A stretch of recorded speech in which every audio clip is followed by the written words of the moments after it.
Donc, bonjour à tous. Aujourd'hui, on va aborder le sujet de la communication durant la période de confinement. Comment collaborer à distance avec son équipe de bénévoles, ses adhérents et les acteurs externes à votre structure. Et donc, pour ça, il existe des outils de communication numérique très pratiques qui facilitent la collaboration à distance. Est-ce que vous m'entendez bien? Oui. Oui, ok, super. Alors, pour commencer, ok, voilà. Donc, on va parler des visioconférences. Alors, pour continuer à faire des réunions, des points à distance, il existe des plateformes comme celle que nous utilisons aujourd'hui, qui est Zoom. Cela permet de continuer à travailler ensemble sans avoir à se déplacer. Et donc, on a pu aussi se rendre compte que ça faisait gagner du temps. On ne se déplace plus, donc c'est aussi pratique pour ça. Donc, on peut adapter le choix de l'outil à nos besoins.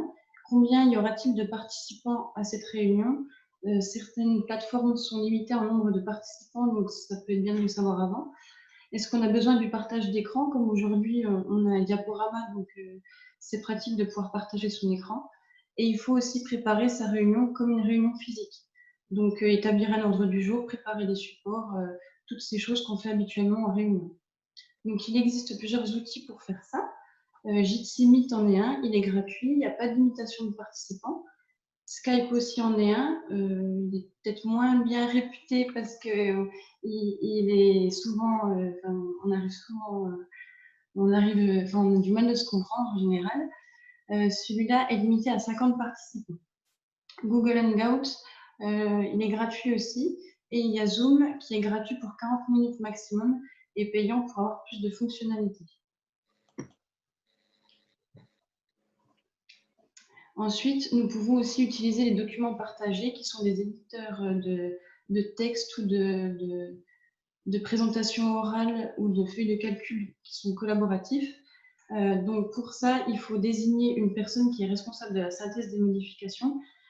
Plusieurs personnes pourront modifier ces documents, donc il faut établir une bonne organisation et des règles pour que les documents restent assez uniformes, que ça ne parte pas dans tous les sens. Il faut définir aussi une date limite pour les modifications pour avoir une version définitive de ce document. Il peut être aussi pratique d'utiliser ces documents en présentiel. On a travaillé dessus en amont, tous ensemble dessus. On peut ensuite les modifier en direct tous ensemble et on aura tous la même version définitive après cette réunion. Vous pouvez utiliser ces documents partagés pour créer des ordres du jour, des comptes rendus ou échanger des idées en faisant des brouillons ou des brainstorms. Pour ça, vous avez Framapad qui est gratuit. Vous avez aussi toute la suite Google avec Google Docs pour les textes, Google Sheets pour les feuilles de calcul et Google Slides pour les présentations orales. Donc ça va vous permettre de gagner en efficacité et en temps. Vous n'aurez plus besoin d'échanger plusieurs versions de ce document. Vous n'aurez plus qu'à tous collaborer dessus, modifier. En plus, on voit en live qui modifie quoi. Et vous n'aurez plus besoin après de vous renvoyer toutes ces versions par mail, ce qui peut prendre aussi beaucoup de temps. Et ça prend aussi moins de place dans les serveurs, puisqu'il y a une seule version du document, alors que sinon, plusieurs personnes peuvent avoir plusieurs versions du même document. Donc ça peut vite être le bazar dans nos fichiers de l'ordinateur. Ensuite, nous avons les clouds, qui sont des espaces de stockage de données en ligne, qui permettent donc de donner accès à distance aux documents à une liste de personnes définies ou alors en envoyant un lien. Donc ça évite de perdre les documents. Par exemple, un ordinateur qui tombe en panne, on n'a plus besoin d'envoyer les documents par mail. Donc c'est aussi plus pratique et c'est plus écolo puisque le fichier est stocké sur un seul serveur, alors que par mail, il est stocké sur tous les serveurs de mail de toutes les personnes à qui on l'a envoyé. Et ça permet également d'archiver les documents dont on a besoin au quotidien dans l'association. Donc, pour bien organiser son cloud, il faut définir une arborescence dès le début.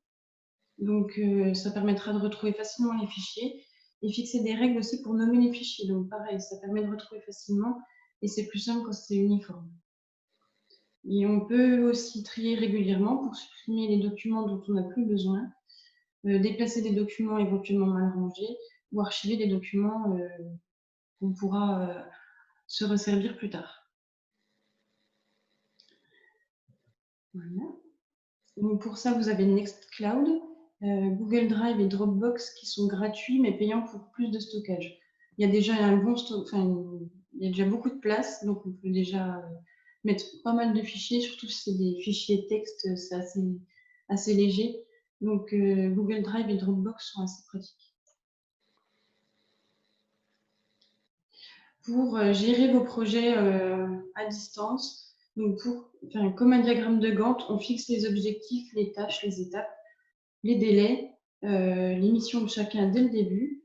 Tout est consultable par les membres de l'équipe en temps réel et ça permet de savoir, de connaître l'avancée du projet en temps réel. On peut mettre des statuts sur chaque mission, en cours, terminée ou à faire. On peut les attribuer à quelqu'un aussi, donc ça peut être très pratique. Et donc, pour ça, il y a Framaboard qui est gratuit, Trello qui est gratuit et qui est facile d'utilisation. On a Asana aussi, qui est gratuit et payant pour plus d'options, comme beaucoup de logiciels aujourd'hui. Et on a monday.com qui est très fonctionnel. Il vous demande quelle structure vous avez, quels besoins vous avez. Il s'adapte en fonction. Alors, il est payant, mais il y a une période d'essai de 14 jours et il y a plusieurs forfaits. Donc, vous pouvez choisir ce qui vous convient le mieux. N'hésitez pas si vous avez des questions dans le chat, on verra à la fin.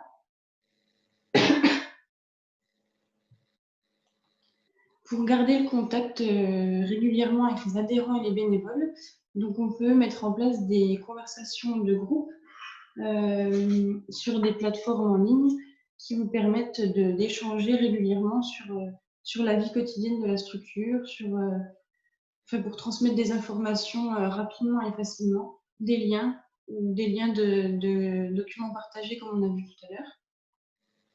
Donc pour ça, il existe les groupes Facebook. Si tout le monde a Facebook, c'est très pratique. C'est pas comme une page Facebook, attention, ça peut être privé. On peut mettre des restrictions pour rentrer dans le groupe pour qu'on puisse gérer qui verra toutes les informations à l'intérieur. Il y a aussi Messenger qui permet de discuter en temps réel et WhatsApp. WhatsApp qui est très pratique parce que dès qu'on a un numéro de téléphone, en fait, on peut l'utiliser. On peut échanger des photos, des vidéos, on peut aussi faire des conversations vidéo. Donc ça peut être très pratique pour échanger sur la vie quotidienne. On peut aussi informer via les réseaux sociaux. Donc pour ça, il faut définir une ligne éditoriale à qui on s'adresse. En fonction de son public, on n'utilisera pas forcément le même temps. On ne donnera pas forcément non plus les mêmes informations. Si on s'adresse par exemple, sur Profession Sport, on va partager des offres d'emploi parfois. Donc ça, c'est vraiment pour tout le monde, donc on cible le plus large public possible. On doit aussi choisir le ou les réseaux qui sont adaptés à son public. Si dans son association, on a des adhérents qui ont une moyenne d'âge de 60 ans, on va éviter d'utiliser Snapchat, par exemple, qui s'adresse aux très jeunes et qui ne sera pas le plus pertinent pour s'adresser à son public. On essaie de publier au bon moment, donc quand son public est réceptif.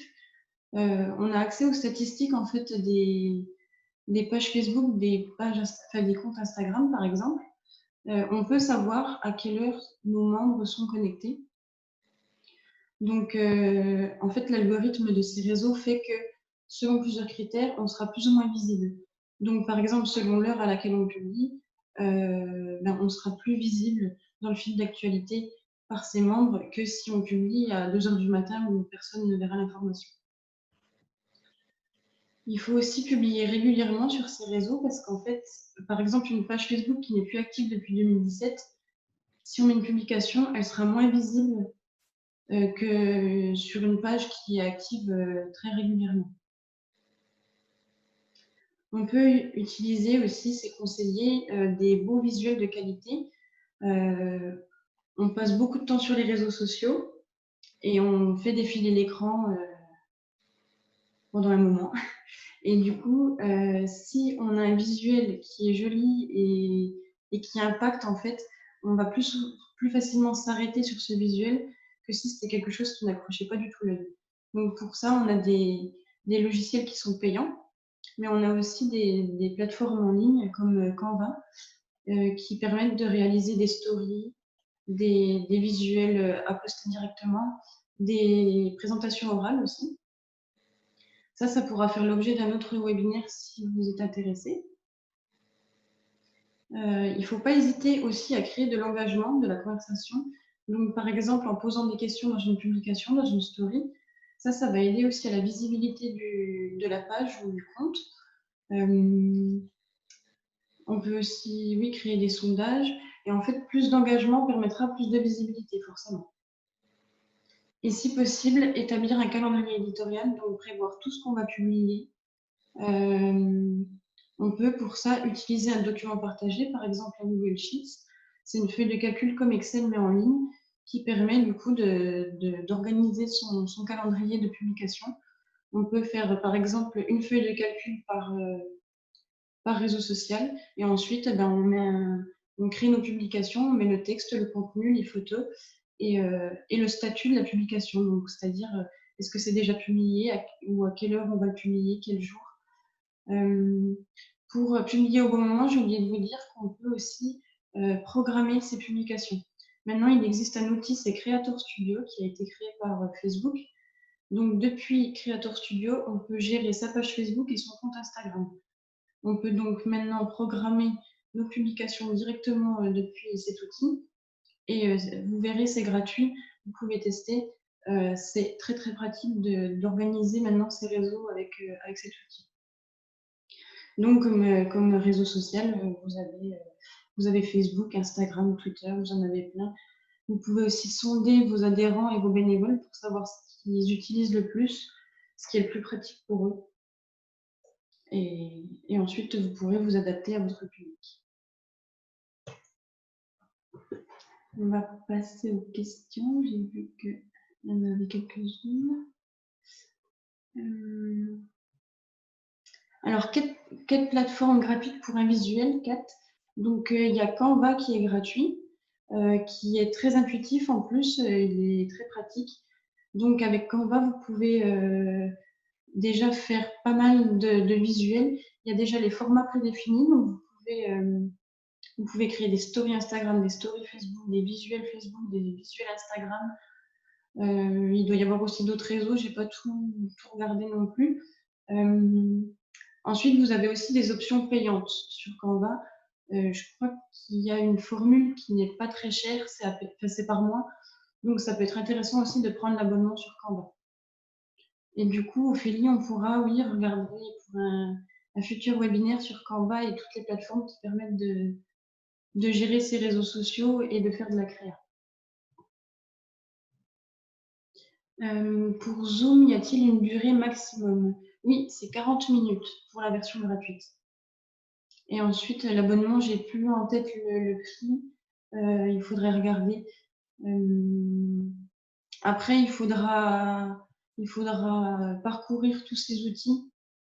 En fonction de vos besoins, vous saurez mieux choisir ce qui est pratique pour vous. Merci Julien pour le lien sur Canva. C'est bien si vous êtes intéressé pour un webinaire sur Canva, ça sera intéressant de le faire aussi. On pourra parler des réseaux sociaux aussi, je ne sais pas si vous êtes intéressé, vous pouvez le dire. Pour l'outil Creator Studio, il est vraiment pratique. Donc, ok Marine, merci pour le prix. Alors Canva pour l'abonnement, c'est environ 100 € pour l'année. Donc ça peut être très intéressant d'utiliser ça. Parce que par exemple, les outils professionnels comme la suite Adobe, donc avec Illustrator, InDesign, Photoshop et tous leurs cousins, ça revient beaucoup plus cher par contre. Et c'est beaucoup plus difficile à prendre en main aussi. Les podcasts deviennent aussi un outil de communication. Est-ce que leur conception est compliquée? Alors ça, on n'en a jamais fait. Ça pourrait être intéressant. En tout cas, pas juste audio. Aujourd'hui, ce sera le premier podcast vidéo qu'on fera. Donc, si on veut faire, par exemple, en visio, on peut enregistrer facilement sur Zoom. Ça s'enregistre sur l'ordinateur ou sur la plateforme, je crois. Et sinon, pour audio, il doit y avoir des outils. Je vais regarder ça. Et puis, on refera un compte-rendu ensuite avec les questions, avec les réponses manquantes. Ça peut être intéressant de voir ça. Podcast. Et ensuite, les podcasts, une fois que vous les avez enregistrés, vous pourrez les poster sur votre site, sur votre page Facebook. Instagram, ça va être plus compliqué. À part si c'est vidéo, parce que maintenant, il existe les vidéos en réel. Donc ça, c'est pour les vidéos qui durent plus d'1 minute. Donc si c'est vidéo, on peut poster aussi sur Instagram. Si c'est juste audio, ça sera compliqué parce qu'on n'a pas la possibilité de mettre des liens sur Instagram, à part dans notre description. Alors, Julien, on n'a pas abordé la question des plateformes vidéo type YouTube. Est-ce que cela te semble pertinent? Quel public? Alors oui, par exemple, ce webinaire sera mis en ligne ensuite sur YouTube. C'est pertinent, oui, mais il faut avoir le contenu adéquat. Pour quel public? Je dirais tous, parce que tout le monde connaît YouTube, je pense. Et c'est facile à utiliser. Une fois qu'on a le lien, on peut directement aller dessus. J'ai pas vu s'il y avait d'autres questions avant.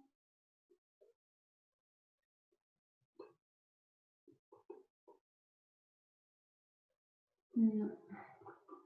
Est-ce que vous avez d'autres questions? Même si c'est sur les réseaux sociaux, pour gérer notre programme éditorial ou...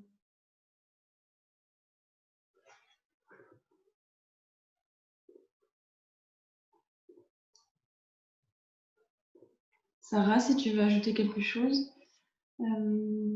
Les lives Facebook ou autres, comment ça fonctionne?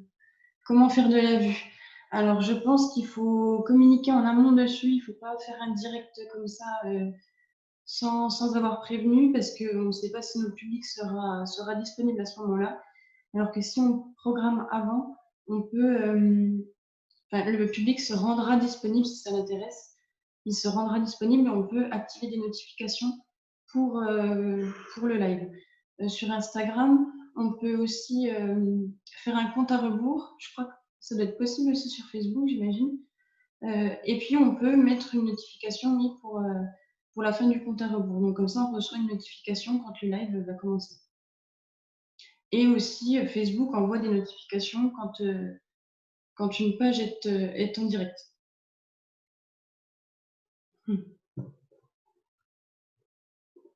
Et comment faire de la vue? Partager l'information au plus grand nombre. Donc envoyer l'information, la publication ou directement l'information en texte dans une conversation groupée, par exemple sur WhatsApp, sur un groupe Facebook qu'on utilise avec nos adhérents. Il faut partager au plus grand nombre l'information, comme ça au moins vous savez que tout le monde est au courant du live et qu'ils pourront venir le regarder. Alors, bon deal.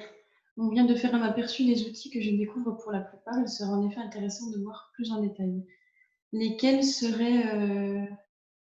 vous intéressent plus? Parce que je ne les ai pas tous testés, j'avoue que on utilise les plus pratiques. On utilise beaucoup Zoom et Teams. Donc, du coup, après, ce sera aussi à découvrir directement. Il y a des périodes d'essai pour la plupart, pour ceux qui sont payants. Donc, comme ça, vous pouvez... Zoom, d'accord. Donc, Zoom, par exemple, donc la version gratuite, on a 40 minutes maximum. Il me semble qu'en version gratuite, c'est aussi limité en nombre de participants. Je ne suis pas sûre, à vérifier. Sur leur site, vous trouverez vraiment toutes les informations, les forfaits, les offres qu'ils proposent et toutes les options du coup qu'il y a dans la version payante. Donc dans la version payante, on peut, même peut-être dans la gratuite, on peut programmer une réunion et comme ça, tout est prêt avant même qu'on commence. On peut définir l'heure, les paramètres aussi. Donc si les participants peuvent activer les caméras, les micros, toutes ces petites choses techniques. Alors, quelles sont les stratégies lorsqu'on utilise plusieurs réseaux sociaux? Alors, Raphaël, alors déjà, on n'utilisera pas forcément le même ton sur tous les réseaux, parce qu'on n'aura pas forcément le même public sur tous les réseaux. Je prends l'exemple de Profession Sport. Sur Instagram, on aura plus facilement des jeunes qui sont en formation, et sur Facebook, on aura un large public. Donc sur Facebook, on va un peu partager toutes les informations qui concernent Profession Sport, et sur Instagram, on va le faire aussi, mais on va plus axer sur la formation. Donc, il faut s'adapter à son public et, pareil, le ton en fait, qu'on emploie ne sera pas le même sur Facebook ou sur Instagram ou sur Twitter.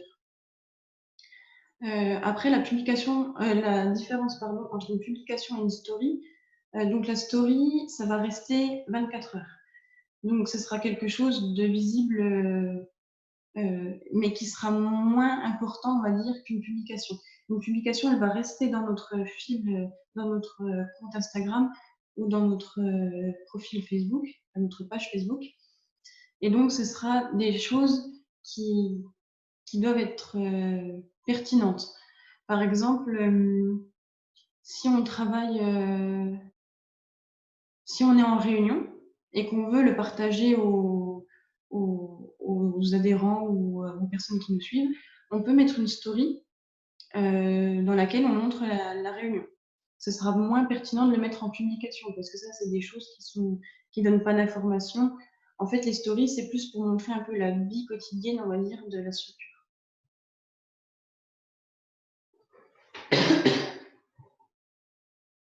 Alors, les réseaux professionnels, LinkedIn, Viadeo. Alors, Viadeo, je suis pas sûre que ça s'utilise encore beaucoup. Julien, tu peux me contredire si je me trompe. LinkedIn, ça peut être très intéressant de l'utiliser pour une structure. Après, tout dépend de la structure, évidemment. Si c'est un petit club de foot, je suis pas sûre que ce soit le plus pertinent. Faut pas non plus que ça nous fasse perdre du temps en fait d'utiliser toutes ces plateformes. Avec PS, on ne le fait pas encore.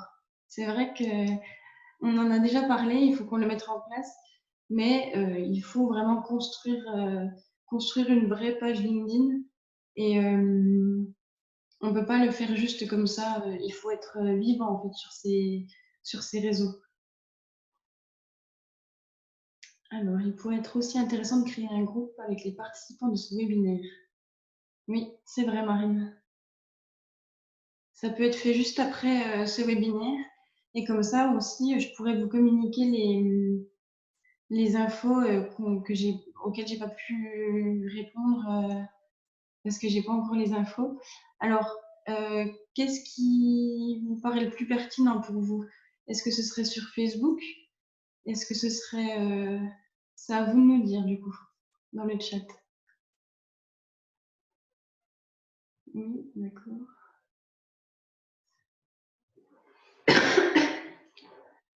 Le partage d'expérience, l'échange. Oui.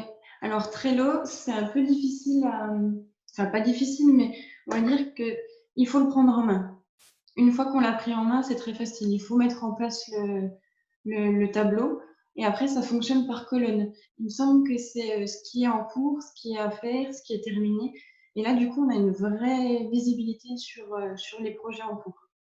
On peut aussi attribuer des tâches à chacun, ajouter des photos, des fichiers. C'est hyper pratique, Trello, pour la gestion de projet. Hop, voilà.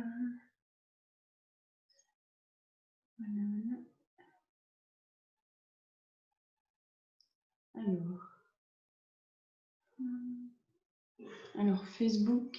Ok, d'accord. Donc, on va mettre en place un groupe Facebook à la suite de ce webinaire. Comme ça, vous aurez toutes les infos. On remettra aussi l'enregistrement de ce webinaire. Comme ça, vous pouvez revoir et le partager aussi à des personnes que vous connaissez qui pourraient être intéressées mais qui n'ont pas pu être présentes aujourd'hui. Et puis,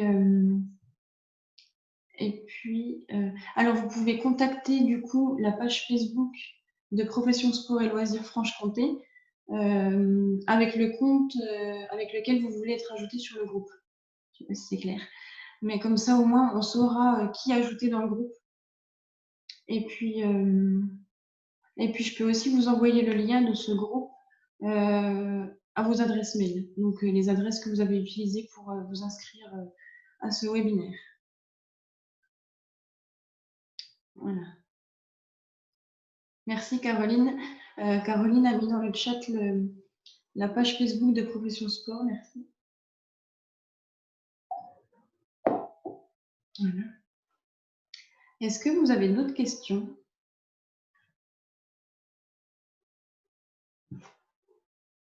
Ou est-ce que c'est tout bon pour vous? Et du coup, on pourra continuer d'échanger dans le groupe Facebook et faire des sondages aussi sur les sujets qui vous intéressent le plus et puis refaire des webinaires par la suite. On compte faire un webinaire d'ailleurs sur la RGPD. Donc la RGPD, c'est tout ce qui est gestion des données, des informations sur les gens qui visitent votre site ou n'importe quelle plateforme en ligne. Et ça, c'est très complexe, c'est obligatoire d'y faire attention. Et du coup, ça pourrait être intéressant de s'informer là-dessus. Ça a l'air de vous intéresser. On en reparlera aussi sur le groupe Facebook, du coup, pour voir quand est-ce que ça vous intéresse, enfin, quand est-ce que vous préférez le faire. Oui. Bah, c'est très compliqué, hein, les RGPD, c'est très très complexe. Là, on parle de droit, donc c'est quelque chose qu'il ne faut pas prendre à la légère.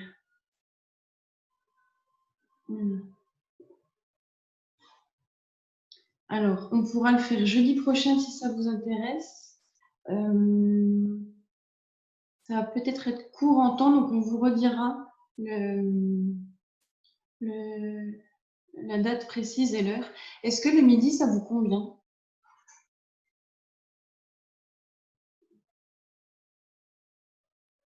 Oui, Romaric, vous pourrez être informé. On va utiliser les adresses mail que vous avez utilisées pour vous inscrire, pour vous tenir au courant. Le temps de midi, ça a l'air bien, du coup, pour vous. C'est très bien. Parfait.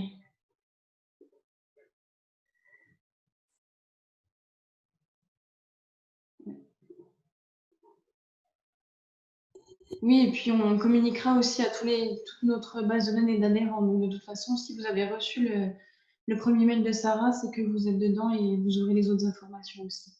Voilà. Alors, si vous n'avez pas d'autres questions, on va clôturer le webinaire. J'espère que ça vous a plu et que vous avez pu avoir des informations qui vous intéressent.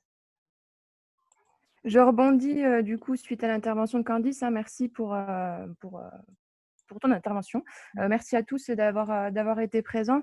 On reste disponible hein, pour du conseil pour les associations. Donc là, Candice, c'était vraiment spécifique à la communication, les différents outils à utiliser. Donc, vous avez l'air intéressé pour rentrer un peu plus dans le détail pour chaque outil. Donc, on va travailler là-dessus. N'hésitez pas à nous contacter, à me contacter. Je vais vous redonner aussi mon numéro de téléphone. Si vous avez d'autres questions concernant vos associations, on reste disponible, on essaye de répondre à vos besoins tant que possible. Donc voilà, j'espère que en tout cas, la prestation de Candice vous aura plu et puis on va essayer d'avancer pour les prochains webinaires. Merci à tous. Passez une belle journée et puis à bientôt du coup. Merci Candice. Bonne journée à tous. Au revoir. Bonne journée.